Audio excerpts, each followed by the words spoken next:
and he loved playing with his trains. One day, the boy said to the daddy, "Daddy, I want to play trains." And then the daddy said to the boy, "Boy, are you going to clean up when you're all done?" And the boy said, "Okay, Dad, I'll clean up." And then the boy was happy because he knew that he got to play with trains. And that was one of the most favorite things that he wants to do. And the daddy helped the boy. The daddy climbed the ladder and he got the trains from way up high and brought the trains back down. And the boy was happy because he got to build all kinds of things with his trains. He got to build train tracks that went round. He got to build train tracks that went up and down. And he got to play trains with his brother. Then? Yes. And then it was time to clean up. And the daddy said to the boy, "Boy, I need you to clean up. I think you're all done. You stopped playing with your trains a long time ago." But the boy didn't listen. He said, "No thanks." And he ran away. What a successful education looks like to me is different from what's going to look like to my wife. And what a successful education looks like is going to be different to my children as well, and I understand that.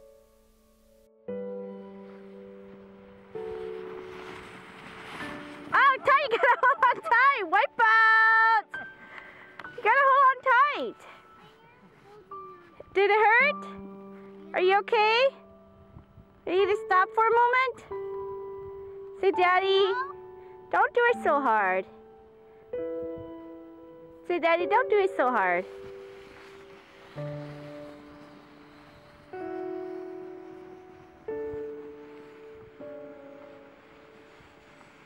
Oh, Ty, you gotta hold on tight because Daddy's pulling really fast. Is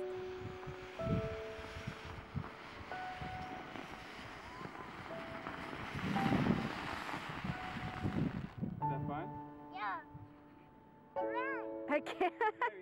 Parenting has changed my perspective on education. And I know this for a fact because when I first pursued college education, I was in my early 20s. I was 20, between the ages of 20 and 22. And now I'm trying it at 33 and 34. And it's a big difference. When I was 22, when I was that age, it was hard to make the connections with what I was learning and with what was happening in life, in my life outside of the classroom. And what I learned, I guess it didn't have as much value as it does now. And now I'm able to make those connections.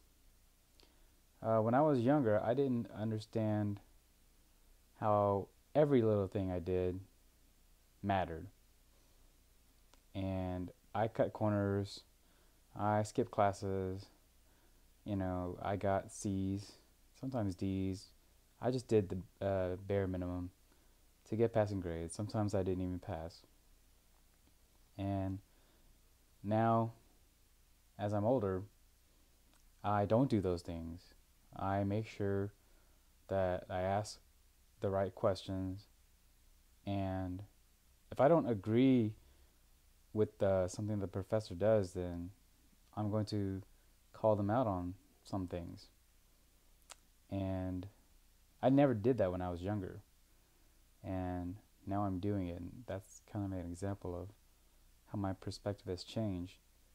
And this is all due to parenting, because what I realize now as a parent is everything I do, I'm being watched by my kids.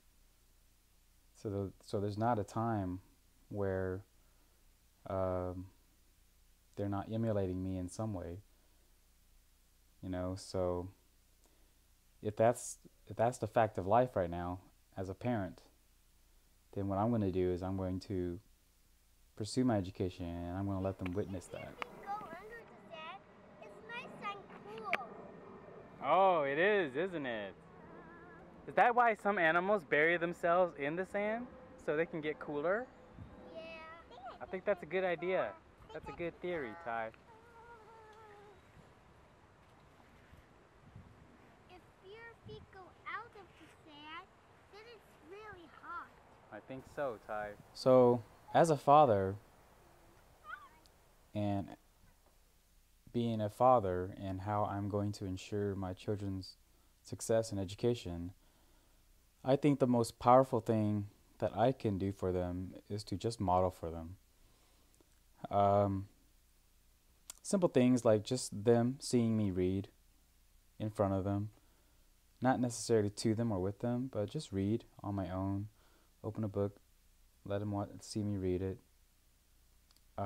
Just writing in front of them, just writing a letter, maybe, you know, that those sorts of modeling, and as well going to school and classes. I've taken my children to my university. My university also has a library. I've taken them to that library. I let them be in these places so they can see and know for sure that it's there and that they've been there.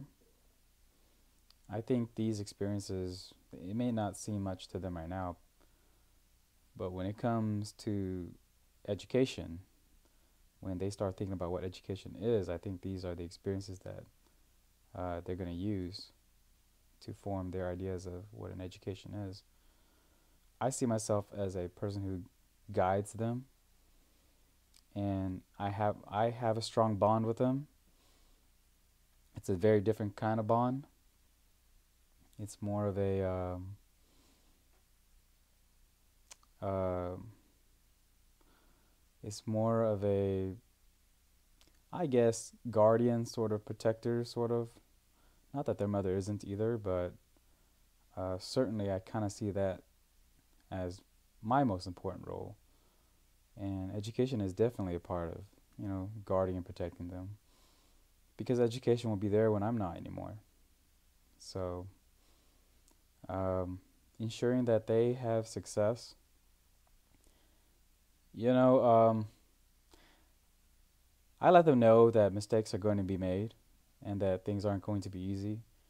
But when it gets to those times, I'm also there with them. I don't let them go and fend for themselves. What I would like for them is to just to know that I did it. And because I did it, it's very possible for them to do it too. And they don't have to look anywhere else than me. They don't have to find themselves in, some writer who's passed away, or a professor, or a teacher, or a community member. Their role model for education is right here. So I read this already, and I already did these cards. So I already did these cards and these cards. And these cards. Okay, let's have you. Can you do that one for us? That one. Oh, just the last one. Can you do the last one for us? Yeah. Okay, let's see how you do it. So nine plus 1, 2, 3, 4, 5, 6, 7. How is that one? Equals 16. How pole, And Mommy? 3 plus 1 and 3 plus 1, 2, 3, 4, 5, 6, 7 equals 10. Equals 10. I guess I was all too willing to accept information and to just do what was asked. And now as I'm older, I don't do that as much. I still do that to an extent. But mostly what I do now is I try to make sense of my experiences with the lessons that I'm trying to learn, with the lessons that have been taught to me. And sometimes I can't make sense of it, and for obvious reasons, because those lessons don't represent any of the experiences I've had. I try to take the language that's being used and search for other possible meanings in them. And sometimes I'm reaching, but that's that's what I have to do. And I mean, that's what happens when you're being taught something that I guess you never really experienced. You've only witnessed others experience. But in terms of parenting, I am well aware that my kids are going to go through those experiences. And when they do, you know, I'm thinking that these experiences that these experiences that I have right now are going to help me give them some answers to their questions. Um, I have no illusions that they will experience some experiences like that. So part of parenting and the education that I'm receiving right now is getting the experience to kind of help them navigate their situations when they get to it.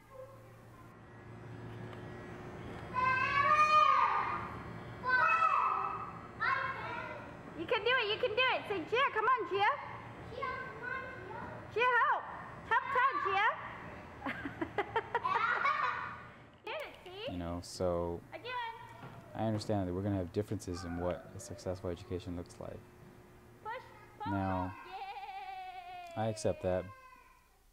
What I won't accept is not trying, is taking shortcuts, taking the easy way. These are things that I won't accept. I can take failing. I can take failing after the third, fourth, or even fifth time, and I'm okay with that. But what I don't like, what I will not accept, is just apathy, just not caring anymore. And I think that at least I know that in my life, that I've gone too far. I've made too many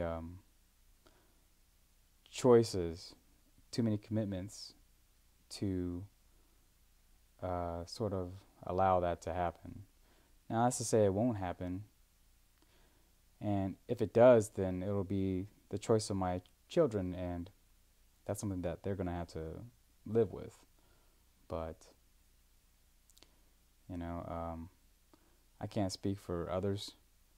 I know that my father and them, they've made a lot of sacrifices coming here. I realize that. I'm a history major, so things like that don't escape me very easily.